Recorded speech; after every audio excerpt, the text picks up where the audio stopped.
L'été, c'est vraiment galère pour les photographes de paysages. On n'a que des grands ciels bleus, des lumières dures, des couleurs un peu plates, une atmosphère chargée de chaleur. Vraiment rien qui nous tire dehors pour aller faire de la photo. Alors qu'est-ce qu'on fait? On laisse l'appareil sur l'étagère prendre la poussière en attendant l'automne? C'est pas mon choix et je vous propose quelques solutions pour quand même faire de la photo malgré les mauvaises conditions que nous propose l'été. Voyons cela.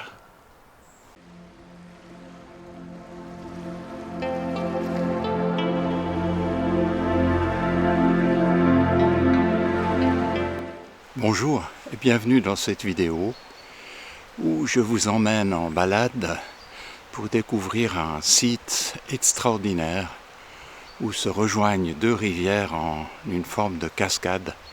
C'est difficile à décrire, je vous montrerai ça quand on y arrive. On entend peut-être déjà en arrière-plan la rivière qui coule là dans des gorges que je vais remonter et puis je vous emmènerai à ce bel endroit. J'y viens rarement en été parce qu'il n'y a pas beaucoup d'eau et puis que la lumière n'est pas toujours excellente. Et puis j'y suis toujours venu l'après-midi. Il me semble que la lumière du matin sera un peu plus favorable pour prendre des photos là-bas. En tout cas, je me réjouis de voir ça. Comme je vous le disais, l'été, c'est pas terrible pour prendre des photos de paysages. Ma première solution, pour quand même pouvoir le faire, eh bien, elle est assez simple. Je vous la montre maintenant. Je me suis levé de bonne heure pour être au lever du soleil, au bord du lac. Il y a une très belle lumière là, avec encore une lumière de lever du jour. Bonjour, ou plutôt bonsoir et bienvenue dans cette vidéo. Bonsoir parce que j'attends le coucher du soleil ici pour trouver de belles lumières au bord de cet étang. Et oui, en été, il n'y a pas 36 solutions pour trouver une belle lumière. Il faut se lever de bonne heure ou bien se coucher tard. C'est plus simple de se lever de bonne heure parce que on trouve des endroits, d'abord on a le temps de se préparer avant le lever du soleil, et puis on trouve des endroits où on est tranquille, où il n'y a pas de monde, parce qu'il n'y a quand même pas grand monde qui se lève avant l'aube en été, ça fait très tôt souvent. Donc c'est favorable pour faire de la photo sans être dérangé, en étant tranquille. Et puis honnêtement, c'est vrai que ça grince un peu quand le réveil sonne, mais une fois qu'on est dehors dans la nature et qu'on voit le jour se lever, la vie qui reprend après la nuit, c'est fantastique, c'est des beaux moments et j'aime beaucoup faire ça. C'est vraiment une balade, c'est la première fois que j'arrive par ce côté-là. C'est vraiment joli, puis vous découvrez aussi encore cette jolie lumière du soleil qui vient de se lever.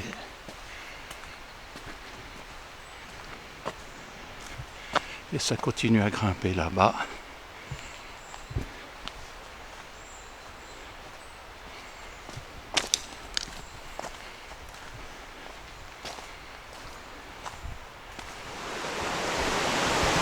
Voilà une partie des gorges.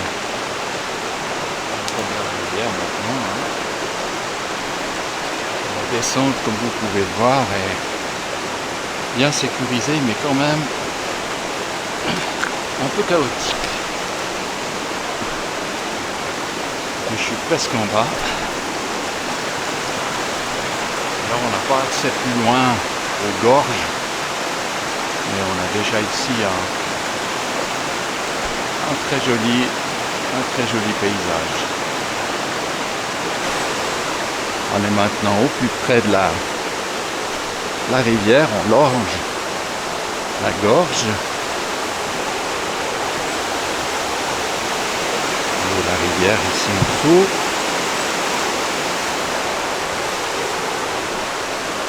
Ça fait longtemps que j'étais pas venu, ils ont amélioré les accès, alors ça c'est bien agréable.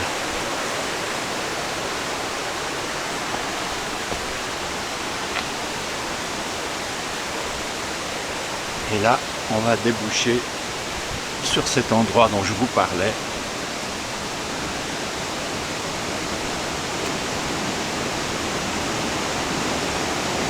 Et il y a beaucoup d'eau.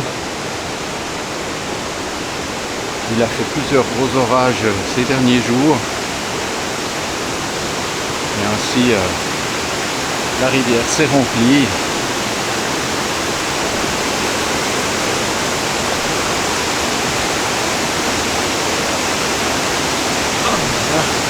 Grande marche. Regardez-moi ça.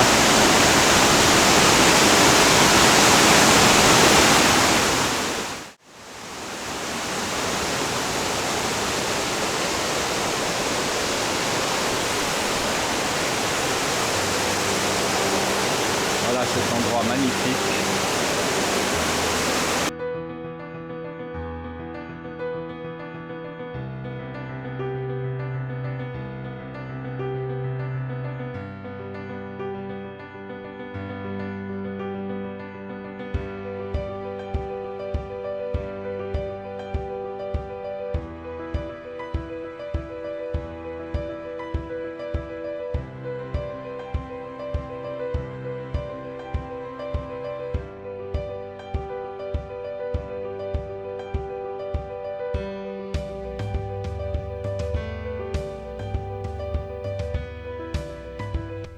Je suis resté un bon moment dans cet endroit magnifique. Je me suis pas mal déplacé en essayant de trouver différents cadrages possibles. Je vous présente ici quelques images que j'ai prises pendant ce temps-là.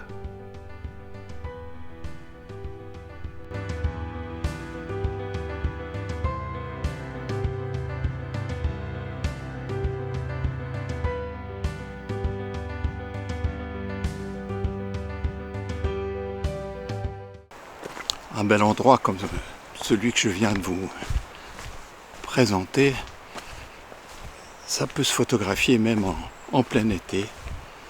Là maintenant, le soleil est déjà bien levé et ça ne dérange absolument pas.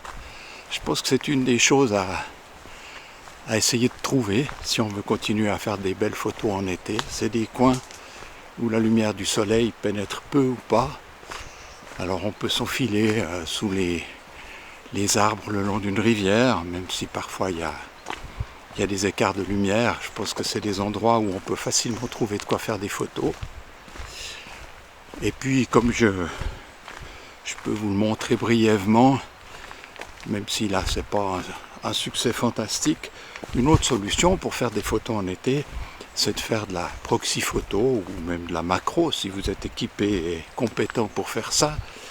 C'est-à-dire utiliser la lumière qu'on a pour prendre des petites choses, des choses de près, que ce soit des fleurs, des oiseaux, des papillons, enfin tout ce qui vous passe sous l'objectif et qui vous permet de faire une jolie photo. Ici j'ai ces petites fleurs violettes, vous devez à peine distinguer. Je vais essayer de faire une ou deux images avec ça.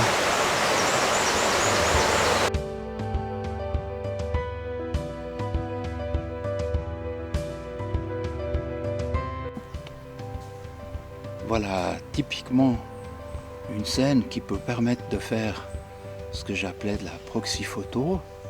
On a ce bouquet de baies dont je ne connais pas le nom, qui est juste éclairé par un rayon de soleil. Ça peut donner l'occasion de faire une jolie image. Je vais regarder ça et le cas échéant vous la présenter.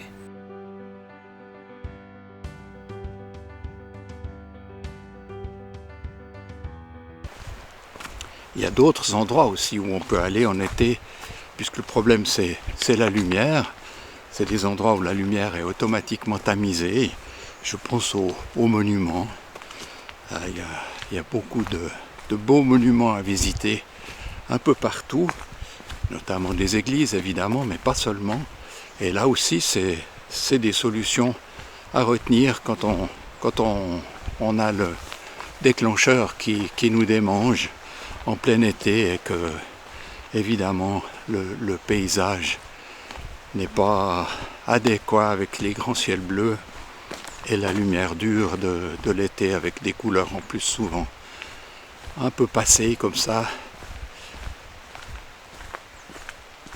Donc je pense qu'il y a plein de solutions pour réussir de belles images, même en été. Le critère de base peut-être pour trouver ce qui peut être photographié, c'est la lumière. Donc évidemment, comme je le disais, la belle lumière on la trouve tôt le matin ou en fin de journée, mais on trouve aussi des endroits. Là par contre la lumière, il doit en manquer un peu, ne fait pas beaucoup me voir. Le jeu de l'été c'est le jeu de la lumière. Bon, c'est le jeu de la photo en général, mais en été c'est tout particulièrement le jeu de la lumière. Il faut trouver des jolies lumières, de belles ambiances. Et ça se trouve, eh bien, comme ici en forêt. Même si les écarts de lumière peuvent être très importants, on peut trouver des coins magnifiques. Et puis, comme je le disais aussi, la proxy photo, ou alors des bâtiments à l'intérieur. Il y a plein de solutions. Encore une fois, je vous invite à faire preuve d'imagination quand on est photographe en principe. Ça fait partie des règles du jeu. Voilà, j'espère que cette petite vidéo vous aura intéressé, vous aura stimulé à prendre votre appareil de photo même en plein été. Si c'est le cas, merci de m'accorder un petit pouce en haut, ça m'encourage. Et puis si ce n'est pas encore fait, abonnez-vous à mes vidéos. Comme ça, vous ne manquerez pas les prochaines que je me réjouis de publier. En attendant, je vous dis encore merci d'avoir suivi celle-ci jusque-là. À bientôt et salut bien!